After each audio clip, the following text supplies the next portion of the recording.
Well, as the news broke back in Washington, President Trump and the First Lady were in the United Kingdom today before departing for the weekend in Scotland. But we are getting reaction to the indictments from the White House. A statement released today reads in part, there is no allegation in this indictment that Americans knew that they were corresponding with Russians. There's no allegation in this indictment that any American citizen committed a crime. And it goes on to say that today's charges include no allegations of knowing involvement by anyone on the campaign and no allegations that the alleged hacking affected the election result. Well, earlier I spoke with CBSN political contributor Zeke Miller about the White House response. That is certainly consistent with some of what the White House has been saying all along. And you sort of have to put aside the president encouraging this sort of behavior of the campaign like we discussed earlier. And also it's not necessarily in line with the president's comments that have been doubting of Russian meddling. He's been tried to minimize it, suggested that it was a 400-pound hacker sitting in his basement or in his parents' basement at the sort of a fairly famous quote by the president where he tries to minimize hacking, or when the president has come out and said in the past that, the United States is engaged in behavior like this in other countries overseas as well. So, yes, the White House statement there is technically accurate in terms of what this indictment shows. We know that these investigations are continuing, that there may be other shoes to drop from the special counsel as they continue to probe those surrounding the president. We do know that others in the president's orbit have pleaded guilty, which the special counsel's probe regarding in the case of Michael Flynn, former national security advisor, not being truthful about his ties with Russian officials. So there is still a lot of there. Is this? There is still no smoking gun tying the Trump campaign to Russia involved in these hacks. They may not exist because that may not be what the outcome of this investigation shows. But really, at the end of the day, the question coming out of this indictment is, there is now proof of a Russian influence campaign in the United States election in 2016, the hacking of a major political figure in the United States, a major political party in the United States.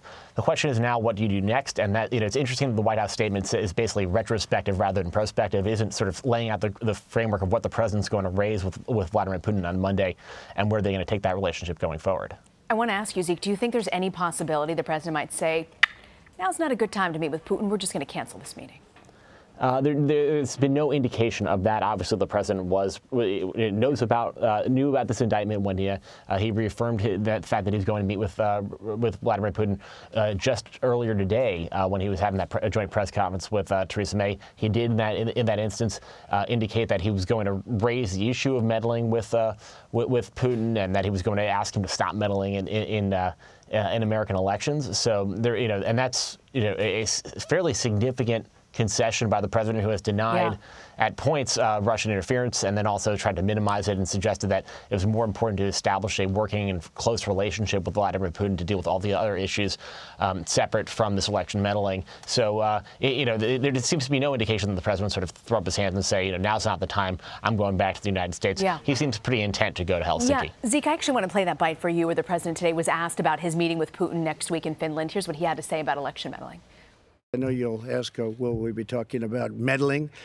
And I will absolutely bring that up. I don't think you'll have any, gee, I did it, you got me. There won't be a Perry Mason here, I don't think, but you never know what happens, right? But I will absolutely, firmly ask the question. And hopefully we'll have a very good relationship with Russia.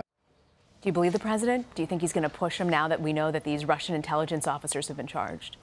Well, even the way the president phrased it sort of indicates the way he would approach it. He's suggesting that he was going to raise the accusation, raise the question with Vladimir Putin. There doesn't seem to be much of a question here. There have been multiple indictments. The unanimous consensus of the U.S. intelligence community, which has been that way for over 18 months. This isn't a matter of whether or not Russia did it or not, which is the way the president was framing that in that conversation. That he was going to accuse Putin of this, and he was going to deny it or accept it. This is a matter of raising that, we know you did this. It's no longer a question. Now, where do we go from here? How do we stop this from happening? Are there going to be penalties for that? The president still isn't talking about it in that way. He's acknowledging Russian interference to a certain extent, but he's not committing to phrase it in a way that is going to challenge that behavior. It seems, at least publicly, we'll find out Monday what he actually says. Presumably, when he discusses it, there's a potential for some sort of press conference with Putin. Maybe they'll get ask that question together. But the way the president's talking about it still is more about the conditional, the question, raising the question with Vladimir Putin, not so much where do we take it from here. Zeke, I actually want to play for you a bite of what the president had to say about Hillary Clinton's emails. This was back in July of 2016. Russia, if you're listening, I hope you're able to find the 30,000 emails that are missing.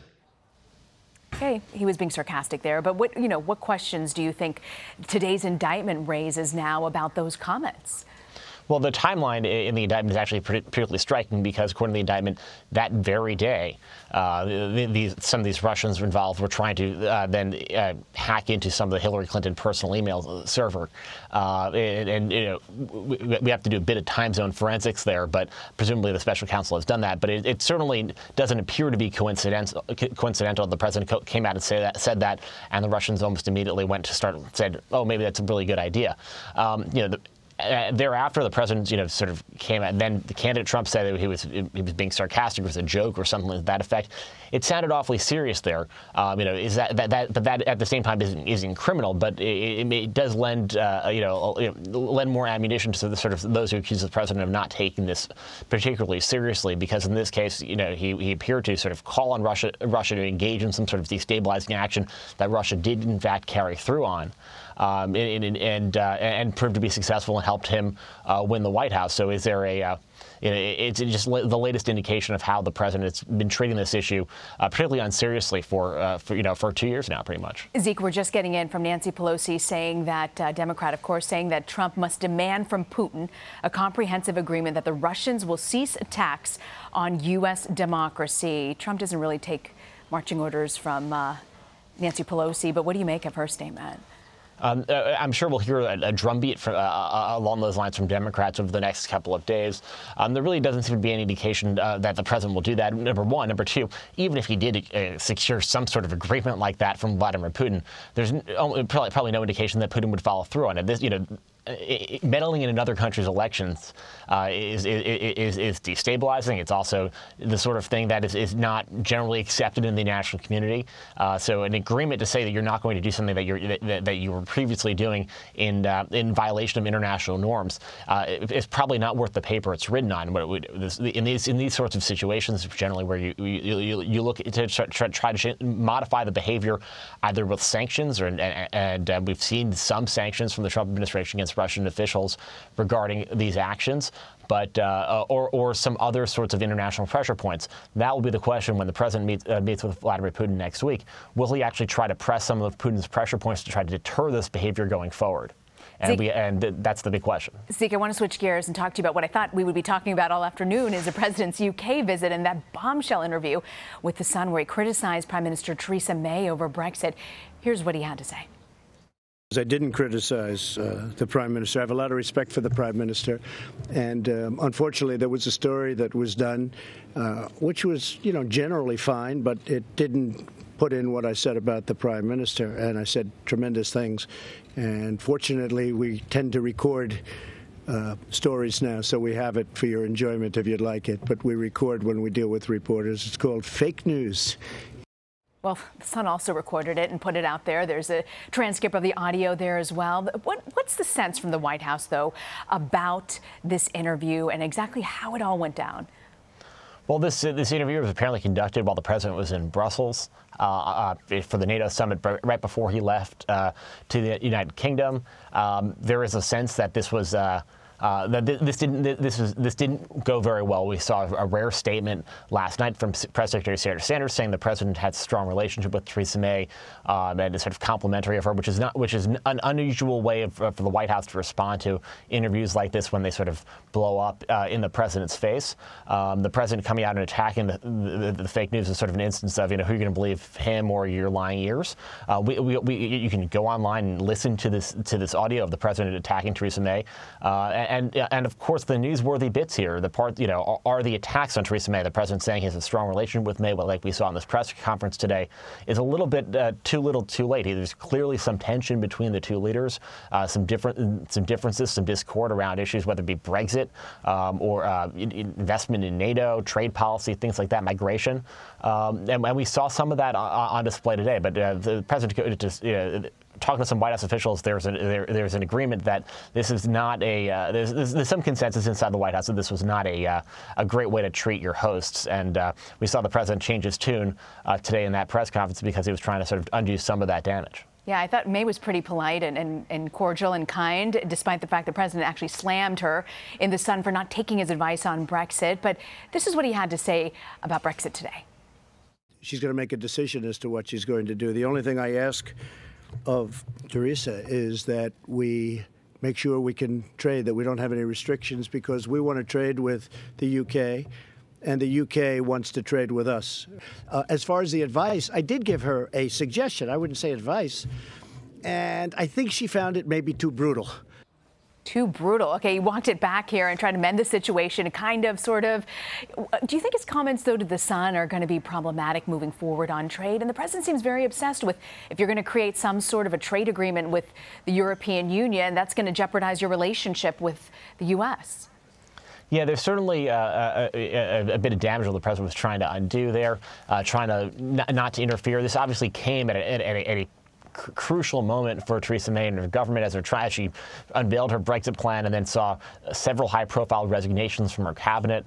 So the president was sort of pouring salt in the gaping wound that was Theresa May's government this week. So it wasn't just that the president is in the UK right now. It was that he made these comments at a point when Theresa May was already exposed, was already weakened as a result of these negotiations, as she tries to sort of unilaterally impose where the United Kingdom will go as it tries to negotiate this Brexit with the European Union. So the president obviously wants to leave the door open to a U.S.-UK trade deal, though he did sort of indicate that if the UK stays pretty close to the EU, that may be difficult. And he is right that there would potentially be difficulties there, depending on the specifics of how it's negotiated out. But that's one of those things that you generally leave to the outcome once the outcome is determined, and you don't try to interfere with the domestic the negotiations of a part of a close ally, particularly when you're on their soil as a guest. So that it was from an international diplomatic forum perspective, the president seemed to be defying a lot of those conventions. All right, Zeke Miller, CBSN contributor. Thank you for joining us, Zeke. Thank you.